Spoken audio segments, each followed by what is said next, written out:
Hello साथियों, good evening. कैसे हो आप सभी को हमारा प्यार भरा नमस्कार। मैं आई हूँ छत पे, कपड़े कपड़े पड़े हैं तो उतारेंगे। और ये देखो बंदर मंकी मामा बैठे हैं। ये देखो बंदर बैठे हैं हमारी छत पे साथियों। हेलो फ्रेंड्स, कैसे हो? उम्मीद करती हूँ अच्छे होंगे। स्वागत है आप सभी का हमारे एक नए ब्लॉग के साथ। बने रहिए मैं ब्लॉग में। और माता रानी सब पर कृपा करें और ये हनुमान भगवान सब पर कृपा करें। और मैं आ गई हूँ छत पे कपड़े उतारने। तो देखो सूर्य नारायण अस्त हो रहे हैं, बिल्कुल थोड़े से लाल दिख रहे हैं। और मैं कपड़े लेने आई साथ में। ब्लॉग बना नहीं पा रही तो सोचा थोड़ा बहुत ऐसे बना लें, तो मैं इसलिए ऊपर आ गई साथियों। चल बैठ जाते, फिर एक कहानी सुनाते हैं आप लोगों को। वीडियो नहीं ज़्यादा बनाएंगे क्योंकि वीडियो बनाने का मेरा बिल्कुल मूड नहीं करता है अब। क्योंकि जैसे माँ चली गई तब से बहुत परेशान से रहते, लेकिन आज तो थोड़ा चेंज किया अपने आप को। सब लोग नाराज़ होते, ऐसे कैसे चलेगा, भूलना पड़ता हर चीज़ को ज़िंदगी जीने के लिए। माँ तो चली गई, लेकिन सूरज भगवान तो अस्त हो गए। चलो एक कहानी सुनाते छोटी सी, और ज़्यादा ब्लॉग नहीं बना पाएंगे, कपड़े पर उतारेंगे। एक गांव का एक किसान था, तो उसके 3 पुत्र थे और तीनों पुत्र बहुत आलसी किस्म के थे। और किसान बहुत पैसे वाला नहीं था, लेकिन उसने अपनी मेहनत की कमाई जोड़ जोड़ के उसने अपने एक संदूक में रख रखी थी। और वो तीनों पुत्रों का बस एक इशारा था कि ये जब मैं इन्हीं की कमाई से अपना जीवन काटूंगा। लेकिन ऊपर किसान जो था तो बहुत परेशान था, इतना परेशान था कि ये कैसे मतलब काम करने लगे। लेकिन वो काम नहीं करते थे, बिल्कुल काम नहीं करते थे, बस आलस फैलाए रहते थे। खाना पीना और आलस में लेटे रहना था उनका।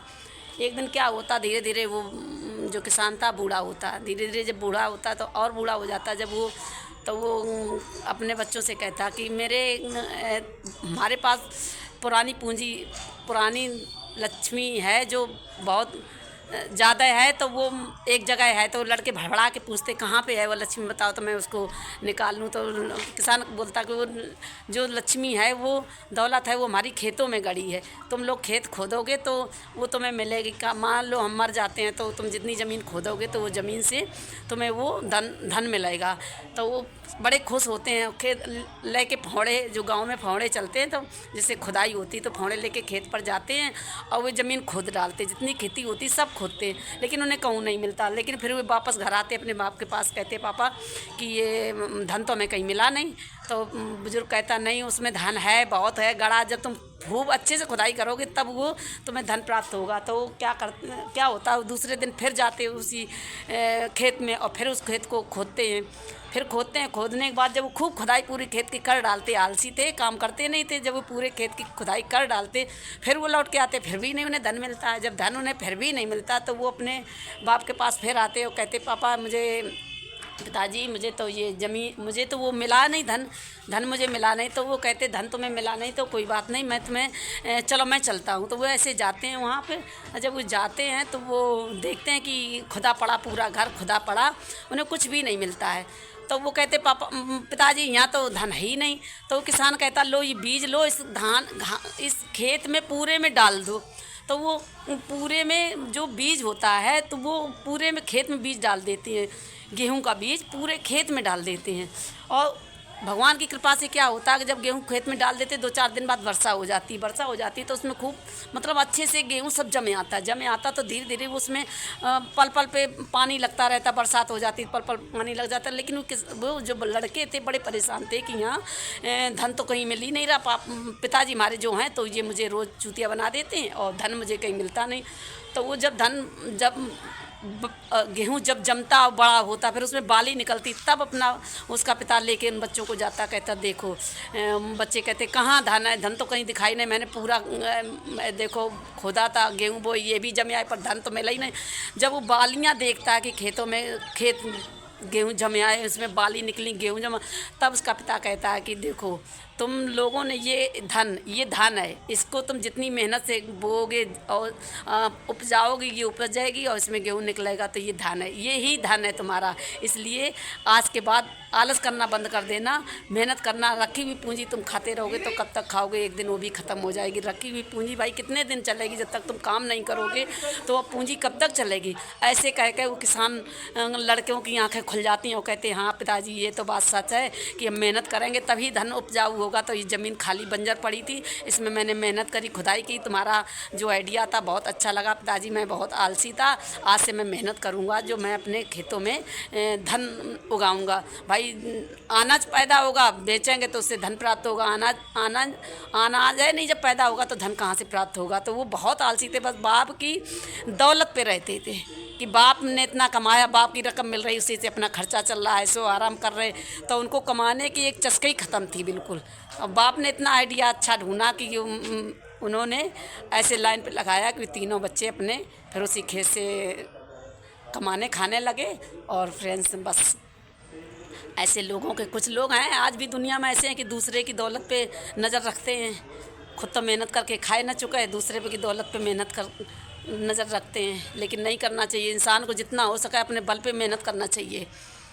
अपने मेहनत की कमाई की बात ही कुछ अलग होती है।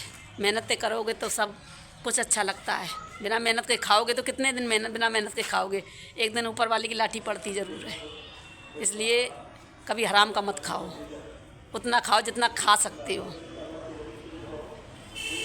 किसी का छीन के मत खाओ। किसी का पेट के छीन के खाओगे तो कितने दिन खाओगे, एक दिन ऊपर वाला तो देख ही रहा। हम कह रहे हम नहीं देखते, समाज नहीं देखता, दुनिया नहीं देखती, लेकिन वो तो देख रहा है कि कौन किसके साथ क्या करता है। ऊपर वाले की लाठी में आवाज़ नहीं होती साथियों, कभी आवाज़ नहीं होती। वो उसकी जब पड़ती है ना तो आटा दाल का भाव मालूम पड़ जाता है। इसलिए साथियों किसी साथ ऐसा व्यवहार मत करो, ऐसा वो मत रखो, प्रेम रखो। और दुनिया में जो आया है, आज हमारी माँ गई, कल किसी और की माँ जाएगी। जो जीवन में आया, जन्म लिया, वो जाएगा ज़रूर। अमृत पी के कोई नहीं इस दुनिया में आया है, सबको एक दिन जाना है। लेकिन कुछ अच्छे कर्म करके जाएगा, कुछ सब बर्बाद करके जाएगा। खुद तो बस आदमी अपना संभाल नहीं पाया, दूसरे का भी बर्बाद कर दे कोई नहीं। इसलिए साथियों अच्छे नेचर रखो, अच्छा विचार रखो, कभी किसी का ना बुरा सोचो। अच्छा ना कर सको तो उसका बुरा भी मत सोचो। मेरे कहने का मतलब तो अच्छा ना कर पाओ तो उसका बुरा भी मत सोचो। अपने अपने अपने लगन में रहो। बस मैं तो खुश रहती हूँ। भगवान मेरी माँ चली गई, जहाँ भी उन्हें शांति दे। और मैं आज कई रोज़ बाद थोड़ा सही से हुई ना, मेरा दिमाग काम नहीं करता। बच्चे बहुत चिल्लाते कि तुम ऐसे रह के पागल हो जाओगी। माँ तो अपना पूरा जीवन जी के गई है, तो तुम इसलिए अपने सब चीज़ों को भूलो। उन्हें तो जाना ही था एक दिन, क्योंकि बुजुर्ग हो चुकी थी। लेकिन कष्ट बहुत है मुझे अपनी माँ का। माँ जैसा तो दुनिया में कोई प्यार कर ही नहीं सकता है, कोई भी नहीं कर सकता है। इस दुनिया में हर आदमी पैसे का लालची है, चाहे कोई भी हो। माँ जितना प्यार किसी को नहीं कर। माँ गाली भी देगी, कुछ भी कहेगी, लेकिन फिर भी अपने बच्चे को कलेजे से लगाएगी। क्योंकि माँ का जो प्यार होता है वो दुनिया में किसी को नहीं होता, किसी को भी नहीं होता है। चलो फ्रेंड्स, अब कपड़े उतारते हैं, शाम हो गई, नीचे चलते हैं। और हमारा वीडियो यहीं एंड है। अच्छा लगा तो प्लीज़ लाइक करना, सब्सक्राइब करना, शेयर करना, कमेंट करना, चैनल सब्सक्राइब कर लेना, बेल आइकन प्रेस करना। मिलते हैं फिर नेक्स्ट ब्लॉग में एक अच्छे ब्लॉग के साथ। तक के लिए बाय।